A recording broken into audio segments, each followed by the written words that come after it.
Hi, welcome back to Horns High Studios for another episode of 666 Seconds of Metal. That means each one of these is 666 seconds or less, which is 11 minutes and 6 seconds if you're keeping track at home. And I got Shane here with me from Winnipeg, Manitoba. How's it going, Shane? Going pretty good, Pete. Looking forward to this. Yeah, definitely. And how cold has it been up there? Has it been tolerable or? It just started getting cold now. Winter's just starting to set in, so it's here. Got to put up with it for the next 2 months. That's right. And this is our first one of the new year, 2024. So that's right.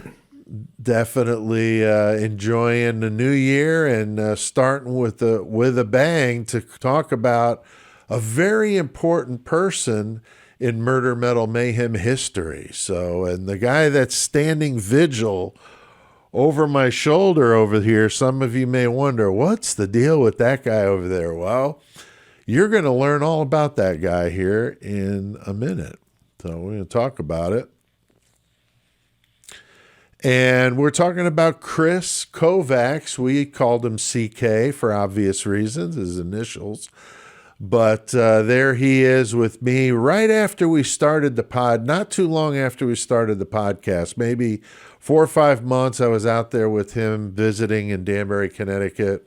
But we called him on the podcast the Great Metal Motherfucker, and you're going to hear why here in a minute, because he was unbelievable. Now, he was born in Danbury, Connecticut, March 31st, 1968. He was 53 when he passed away on October 22nd of 2021. And Chris was the one, one of the co-hosts of Murder Metal Mayhem. He was the one that named him CK. So, because there was already a Chris, so we couldn't have two Chris's. And that became kind of a recurring joke anytime we'd have a guest on. Seemed like they were Chris, and it was just pretty funny. So, but CK was my best friend, and growing up, you don't have too many of those in your, after your high school days. That kind of seems to be a thing of the past. So it was a rare thing that I would say he was my best friend. But ironically, we were just acquaintances back in high school in Bethel, Connecticut, where we grew up.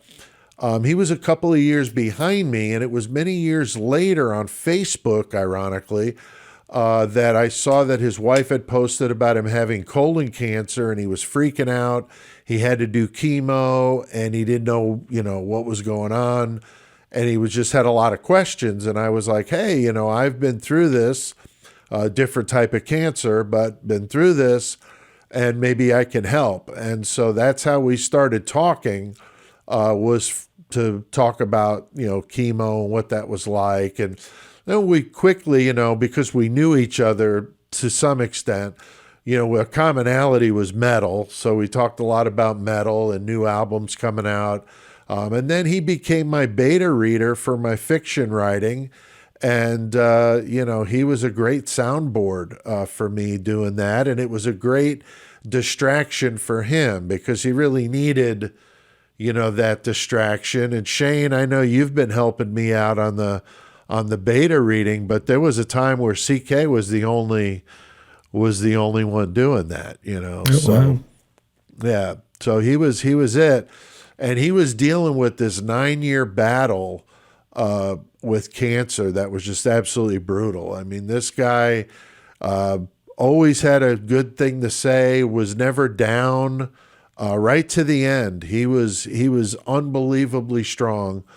But in April of 2018 is when I started Murder Metal Mayhem with Chris Shawback, and that's when CK got involved. Episode 4, he was doing metal on vinyl, and then it grew into the metal segment where he would take a band and feature them and talk about their releases. And the fact that he was doing this from memory was where I come up with the name Metal Encyclopedia. And I know that there's an Encyclopedia Metallum, but before that it was CK, because this guy was unbelievable, Shane. I mean, dates, album titles, who he knew produced like it. every album that a band produced that came out with it. It's like I found it absolutely incredible, and without any notes to remember all that, it was crazy on the podcast to hear that. Because at first I thought he had notes, and then you're like, no, minimal. This he had is a all few from memory. a few little things on a piece of like scrap paper, like nothing like what we work off of doing the podcast. So it was unbelievable. Now we knew that, his prognosis was fatal. So we held out hope, with these treatments he was doing. He was doing chemo, he was doing radiation. It was unbelievable. Several operations. He did 150 episodes with us during his time on Murder Metal Mayhem. It gave him a great distraction. His wife told me how much, she appreciated us doing that with him because it gave him a great last few years. He just absolutely loved doing it. And when we built this studio, I had the cardboard cutout made. He was still alive, but I told him, because he wanted to be here, and I was like, well, dude, you will be here. You'll be right over our shoulder, throwing up the horns. And it was just a cool thing. And then when he passed, it was like even more cool that he's here, At first it was strange, I'll admit, coming in the studio with him sitting there in the corner, but it became a cool thing. And I like having him there. And here, that picture is a promo picture of us with the cardboard cutout, and it looks pretty damn realistic. In better lighting, you could almost not tell that's a cardboard cutout. So yeah, it's pretty cool. Like you say, it's get home and keeping away all those posergeists. That's right. So we called the cardboard cutout CCK for Cardboard CK, and that's what he's been called ever since. And I was able to get out there. I live in the Midwest now, but we went to a Yankee game the last time I was out there, which was super cool. I had my granddaughter, Alex, and we went to the Statue of Liberty. It was a great visit. So that was the last time I actually saw him, which would have been the summer of 2018 in August. But, his wife, Laura, called me. She's the one that broke the news to me. It was October 22nd, 2021.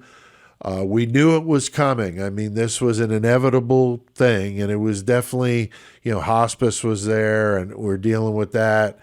And it was just still absolutely devastating to hear it, But the listeners still bring him up. The 6-year-old girl, I'll never forget that, wrote him a letter and said how much she loved hearing him every week. And that's a long story about how a 6-year-old girl was hearing him every week. But, that's crazy. Another story for another day. But it made him so happy to hear that. And we still get listeners that say, man, I just totally miss CK, but it's cool that you guys are still doing what you're doing. So, we're approaching 250 episodes now, and we try to keep his memory alive. I thought this shirt was so cool, the one in the picture here. Joey Cashman, who's one of the Murder Metal Mayhem hosts, his girlfriend Stephanie had that made and sent it to CK. So that was just so cool. Of course, he loved it.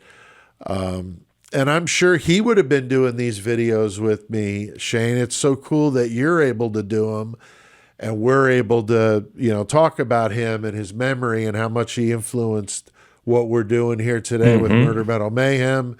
And he was just an icon, man. I mean, he was just legendary among the Murder Metal Mayhem faithful. So I thought it was only fitting to talk about him and explain who that is throwing up the horns there every week and why he's there. So he may be standing behind you there, but we definitely walk behind him. Those are some very big metal boots that he left for us to try and fill. And, I don't think we can't fill those boots. They're bigger than Gene Simmons.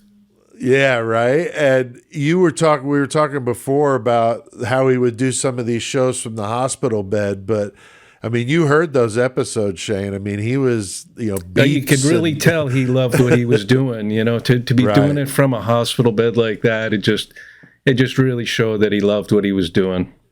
Right. All right. Well, we got to go, but CK, we're always thinking about you, buddy. We'll see you guys next time.